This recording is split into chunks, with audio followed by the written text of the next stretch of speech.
आज हम आप लोगों को विद्युत प्रतिरोध अथवा इलेक्ट्रिक रेजिस्टेंस के बारे में बताएंगे। तो पूरी जानकारी के लिए मेरा पूरा वीडियो अंत तक ध्यान से देखिए। चलिए शुरू करते हैं। तो सबसे पहले परिभाषा समझ लेते हैं। किसी चालक का वह गुण जो विद्युत धारा के प्रवाह का विरोध करता है, चालक का प्रतिरोध अथवा विद्युत प्रतिरोध कहलाता है।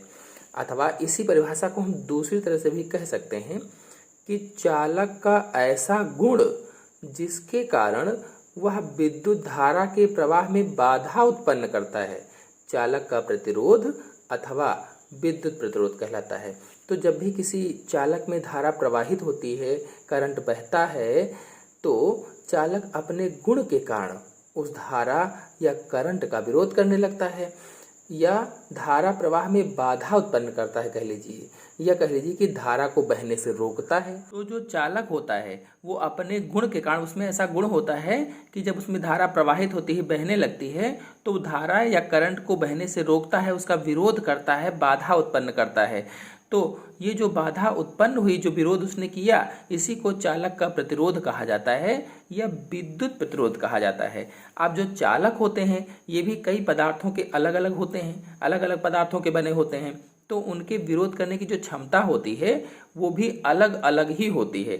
जब अलग अलग पदार्थों के हैं तो विद्युत धारा के प्रवाह को रोकने की क्षमता, विरोध करने की क्षमता भी अलग अलग उसमें होगी। अर्थात जैसा चालक होगा उसमें धारा या करंट को रोकने की क्षमता भी वैसे ही होगी। अब यदि कोई चालक है, उस चालक में धारा I प्रवाहित हो रही है और उसके सिरों के बीच में विभवांतर V है, तो ओम के नियम के अनुसार, यानी ओम के नियम के अनुसार कोई चालक है, उसके सिरों के बीच में विभवांतर V है और उसमें धारा I प्रवाहित हो रही है, तो क्या होगा? V समानुपाती I। ओम ने बताया था कि V समानुपाती I होता है, यानी विभवांतर समानुपाती प्रवाहित धारा होता है। अब इसी को V बराबर RI भी हम लिख सकते हैं। V बराबर RI। तो जो R है ये R एक नियतांक है अथवा इसी को स्थिरांक भी कहा जाता है, जिसे चालक का प्रतिरोध कहते हैं। यानी जो R है ये R एक समानुपाती स्थिरांक होता है और इस स्थिरांक को उस चालक का प्रतिरोध कहते हैं। या परिभाषा के रूप में अगर इसको कहा जाए तो किसी चालक का प्रतिरोध उस चालक के परमाणुओं द्वारा चालक के मुक्त इलेक्ट्रॉनों की गति में बाधा को व्यक्त करता है। तो ये R चालक का प्रतिरोध हो गया। अब R बराबर अगर निकाला जाए तो R बराबर V बटे I, R बराबर V अपान I। इसी से प्रतिरोध का मात्रक निकाल लेते हैं। तो प्रतिरोध का मात्रक बराबर V यानी विभवांतर का मात्रक बटे I यानी धारा का मात्रक।